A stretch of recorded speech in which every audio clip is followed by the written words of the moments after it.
everyone, Dr. Beth Westy here, and I wanted to talk about bad sleep.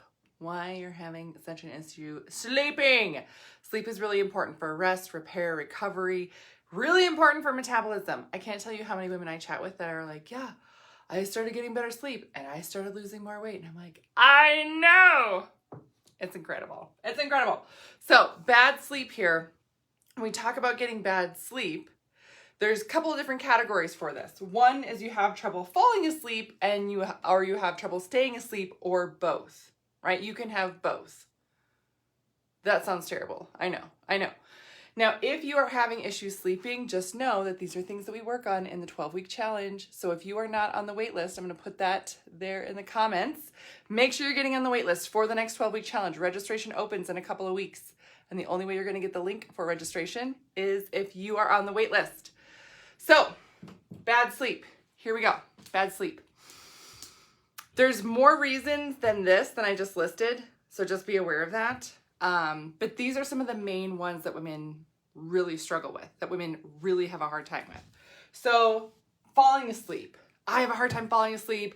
I can't really get my brain to calm down, right? I just can't wind down enough to get going here, to actually get to sleep.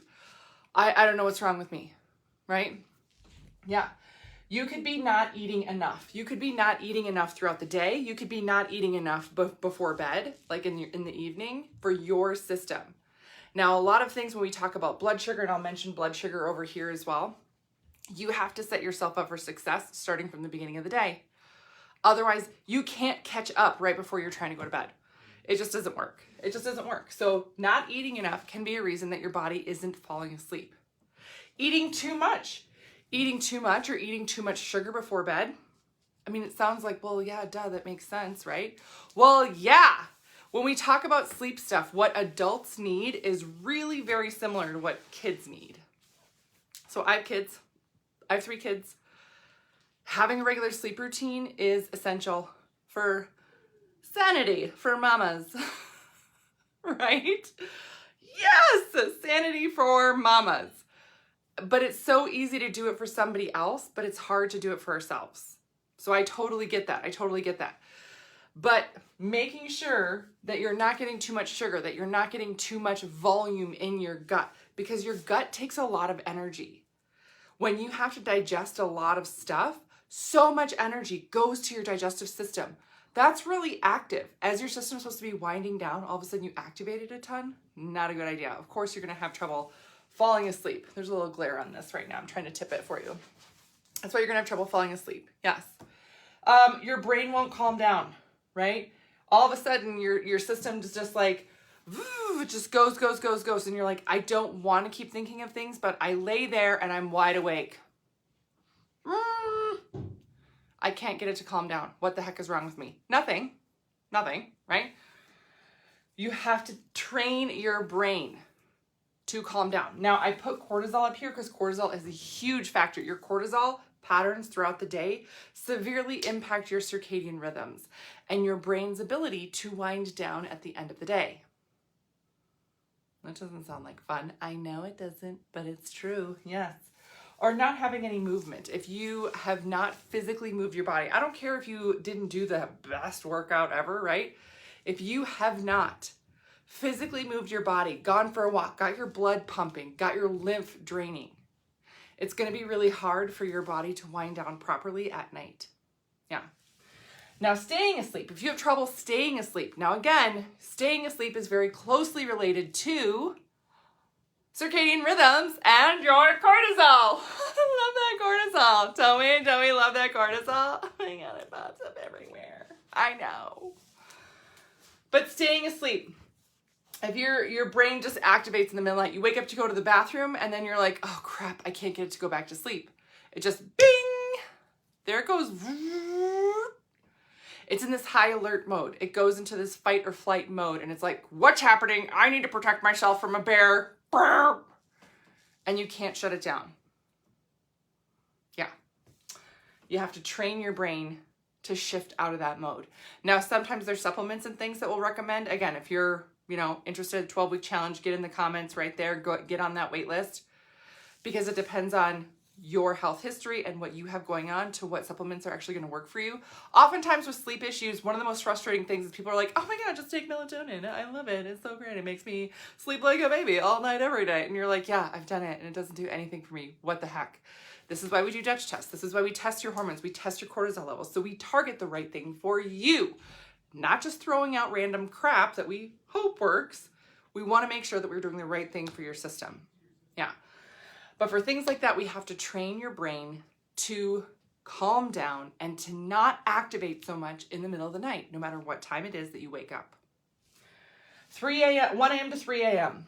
That is a liver time. There is a whole Chinese medicine. So because I'm trained in acupuncture and Chinese medicine, and that is my specialty with women's health, and that is what I teach you all about, how to eat for your hormones and your cycle and everything. Again, get on the wait list. This is also what I cover in my book, The Female Fat Solution and The Female Menopause Solution. Both of these are on Amazon, talking about nutrition for your hormones there. But all this is based in Eastern medicine. And this is where this is really, really important.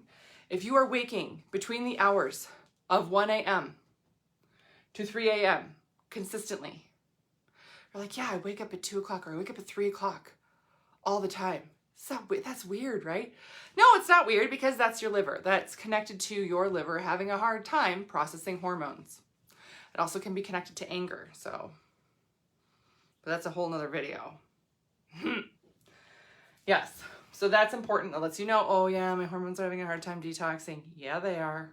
So it's waking you up and letting you know. That's like a flashing neon sign. Hello, problem. Gut issues. Gut issues also can wake you up in the middle of the night. Even if you don't feel like your digestive system is a problem, but a lot of women with gut issues also have crappy sleep. Yeah. Blood sugar decreasing. Again, this goes back to not eating enough or eating too much, throwing off your blood sugar levels. Even if you can get to sleep, sometimes it's really hard to stay asleep because your system is not supported properly. Right? Your brain and body is not supported properly to maintain that deep sleep. So your whole body activates at the wrong time when you want it to be sleeping and you want it to be resting and repairing and all these other wonderful things that happen at night. Certain hormones are supposed to be released at night that don't get released then. And one of the most common things too, when we talk about having bad sleep, women wake in the morning and they're like, oh, even if I slept 8 hours, I still don't feel like I slept. I still don't feel like I'm rested. That's a huge problem. Yeah. Bad sleep impacts your health overall, your hormones, and your results. Again, go in the comments, get on the wait list. So, things that can help. Now, these are just some general things.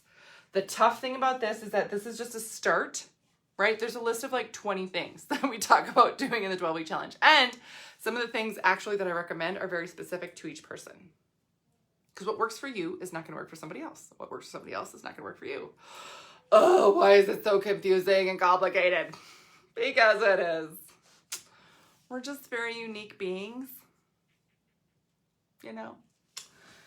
But a good sleep routine. No screens an hour before bed. So like this right here, what you're doing right now, yeah, make sure you're not watching this an hour before bed.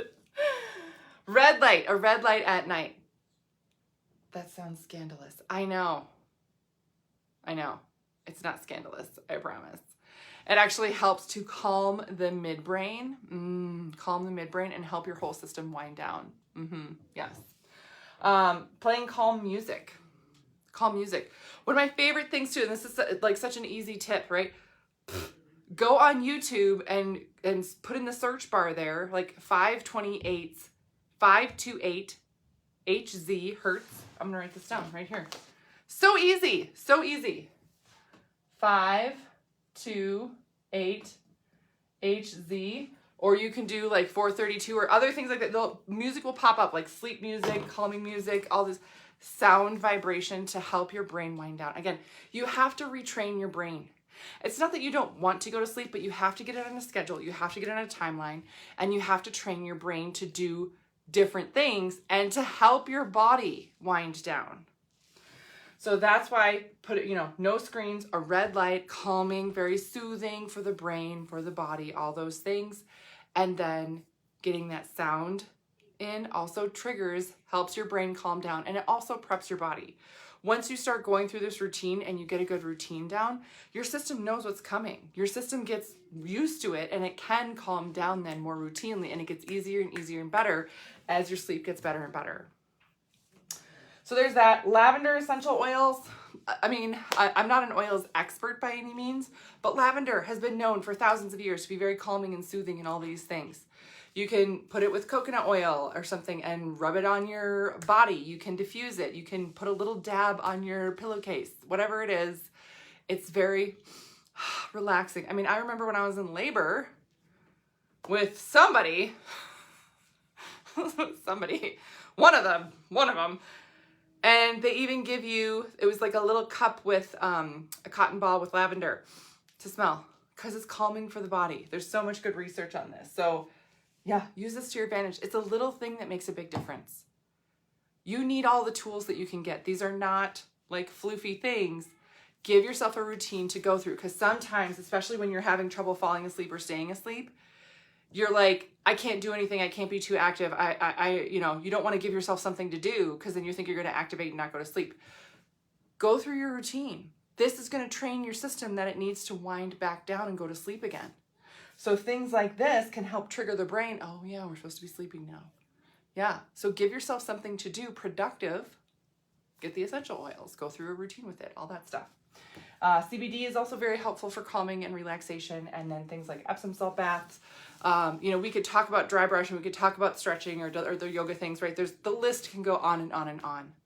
These are just some basic things that a lot of people can do to help your system calm down.